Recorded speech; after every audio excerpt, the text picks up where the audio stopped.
As a content creator, I've been subject to my fair share of, I guess, toxic chat culture. It comes with the territory.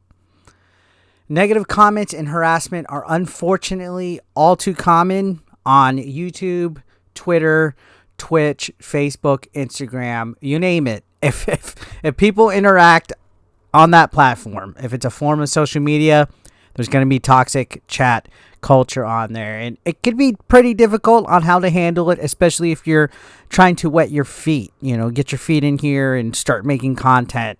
It might be a little bit overwhelming, actually, to people. And one thing that I really get asked the most is, hey, Eric, do you have any advice for somebody who's trying to start streaming or start content creation? And oftentimes, I don't really sit down and think about it. A lot of times you guys might ask me or ask anybody that you're watching for advice in something, and we really don't get to develop something that's really well thought out and something that has a lot of, I guess, actual usable advice. So I figured I would kind of make a video where I share my experience and offer some advice on how to deal with toxic chats and toxic comments on YouTube, Twitch, any platform that you're thinking about doing content creation on. So first and foremost, it is important to remember that toxic comments say more about the person leaving them than about you. Think about that for a second, guys. It says more about the person that's leaving them than it says about you. All right? The anonymity of the internet, that word always gets me. The anonymity of the internet can always make people feel, I guess, emboldened to say things that they normally wouldn't say to people in person. In other words, they get courage. They're keyboard warriors. They got the cojones online to say stuff that they wouldn't say to a person. It's easy to take comments personally. Classic examples of me: why don't you shave your ugly beard? Why don't you cut your hair? You look greasy. You're fat. You're this. You're ugly. You're stupid. I don't like the way you talk. I've seen it all. It's easy to try to take these comments personally. But it's crucial to remember that anything that anybody says to you in your comment section is not a reflection of your worth or value as a person. Let that sink in. Think about that real quick. It's crucial to remember that these comments are not a reflection of your worth or your value as a person. All right? So just remember that. When you see something negative, whether it's on your Instagram, your Facebook, anything like that, those comments say a lot more about that person than you. And they're not a reflection of your value or worth as a human being. So do not take it personal. Do not ever let somebody affect you. We've been talking about Hogwarts Legacy a lot. We've been talking about how streamers have been getting bullied, like Girlfriend Reviews, Silvervale, now Pix and Me. These people have been brought to tears and bullied and harassed with backlash of comments after comments because they decide to play a video game. And words do hurt. Let's be honest. I'm sure if somebody says something to you, you might take it personal. But the advice here is that remember, with the internet, with the ability to hide who you are behind a screen and have an alt account or some kind of secret anonymous account, makes people braver, and it says a lot more about them than it does you for them to come and insult you. So do not ever let it affect you to the point where you take it personal and you do something like change who you are, or worse. I don't want to say it, but we all know cyberbullying has in the past caused people to do things that are very tragic. Now, another helpful hint, and this is actually kind of hard because you depend on other people for this, but the main tip is to have moderators in your live chat or your comment section. And oftentimes it's difficult to get people to commit to moderate for you, especially if you're a streamer that streams late at night. There's not too many people awake, at least in my experience. I'm lucky if I have 2 moderators, and even then a lot of times I end up having to mod the chat myself because moderators are not paying attention, or they're just not, aware of a potential disruption in the chat, or they just, you know what I mean? Like, they're not going to read your mind of what's appropriate, what's toxic, or what's not.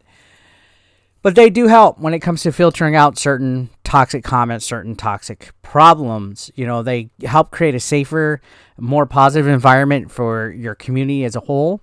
Additionally, they implement and moderate certain guidelines for your chat. Like, for example, I don't like backseat gaming, so I ask them if anybody's given backseat gaming, give them a warning. If they keep going, time them out. You know, stuff like that. But then there's also legit toxic behavior. Like, if somebody's coming in and spamming or repeating themselves or saying hateful comments, they can help keep the vibe positive without the streamer or you or me, without me having to put my controller down and monitor it. So a good thing about that is setting policies, guidelines, rules for your chat. It helps establish boundaries, because you need boundaries. And, people need to learn what's acceptable and what's not in the chat. Now, you don't want to be a little bit too overboard with certain rules, because you don't want people to be turned away when they're a first impression. You want people to come in and be hounded. So it's, when dealing with moderators, it's kind of a trial and error process, because you might feel a moderator might be too overzealous on the ban hammer and stuff. But nevertheless, having people that you can trust to be moderators can help go a long way with dealing with a toxic chat or even toxic comments. But the main thing is, and I'm even guilty of this, it's important to take breaks. It's important to step away from the comments. It's important to not stream as much. If you're feeling overwhelmed and triggered by negativity, maybe not even have a comment section at all. I know some people like to insult people for not having comments open or live chat open. Me personally, I think that if you're that sensitive to comments, then maybe you should reconsider possibly putting yourself out there, because trust me, it's going to happen. Even if you're trying to foster a keep it positive, positive vibes community, there will eventually be negativity that spawns up, and you have to deal with it. All right. Remember that ultimately taking breaks is necessary. Taking breaks is recommended, because your mental health and well-being should always come first, no matter what you do. So if you need to, don't be afraid to take a break from streaming or content creation altogether. Sometimes I'm guilty of it. I get caught up in the whole I need to stream daily, or I need to upload daily, or I need to check my social media daily. And there's times where I'm like, okay, Eric, I need a Sunday to myself. Let's go somewhere. Let's have a nice barbecue lunch. Let's go for a walk. Let's go to a park. Let's go see something downtown and actually experience something. So it's important to take care of yourself. But in addition to taking care of yourself, if you're a little bit braver, if you're courageous, I used to not really give the comment section a second look. But now that I'm starting to do this type of content where I'm addressing cancel culture and I'm trying to foster a conversation in the community in my comment section, there's a lot of times where I am actually engaging with people. So sometimes maybe it's helpful to confront the toxic comments head on. While it's still important to not feed the trolls, though. There's a difference between, somebody being critical and somebody being a flat-out hateful troll. Don't engage with trolls or feed into their behavior.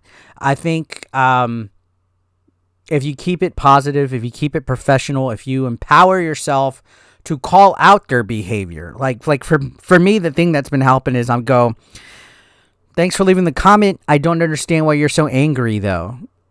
And that kind of shuts them up a little bit.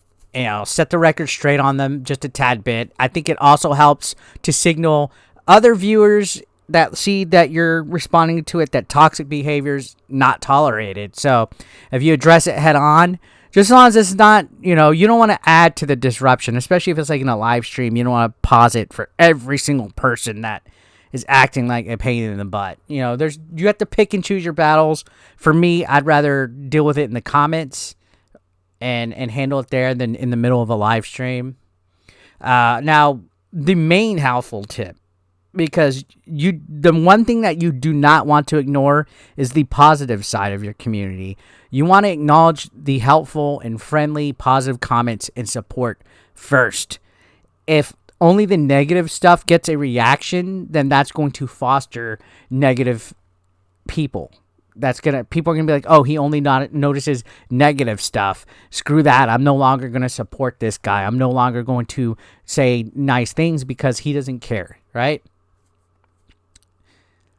It's easy to let negativity overshadow the positive side of your community, but it's important to remember that for every negative person, there's more people, more than likely, in your chat or your comments who appreciate and enjoy your content. So you got to remember them.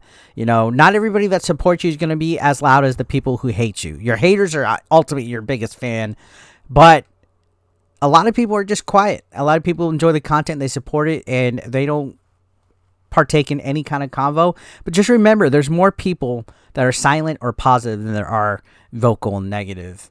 Make a point to highlight and respond to positive comments. I try to do that.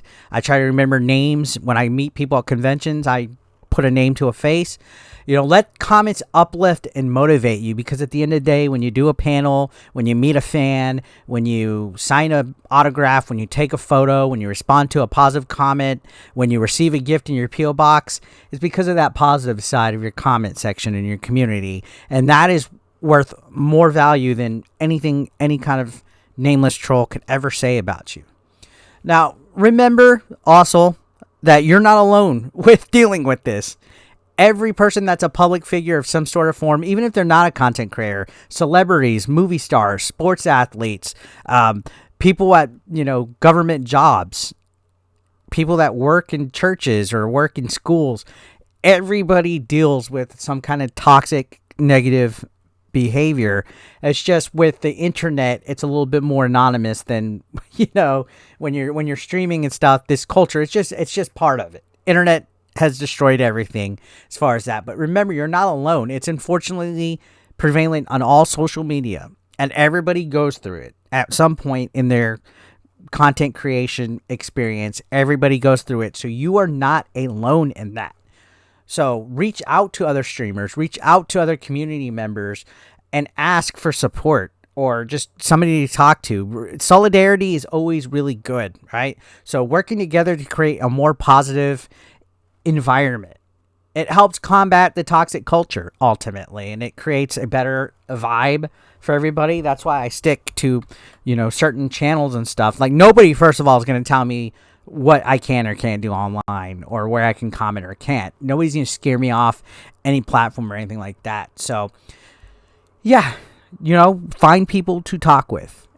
And I guess if I could end it right here, dealing with toxic chat and comment culture can be difficult. It could be emotionally taxing, but take care of yourself. Again, like I said, go on mental breaks. Take a break off the internet for a day or two, or even a week or a month. Set boundaries with your chat and your comment section. Set guidelines and policies.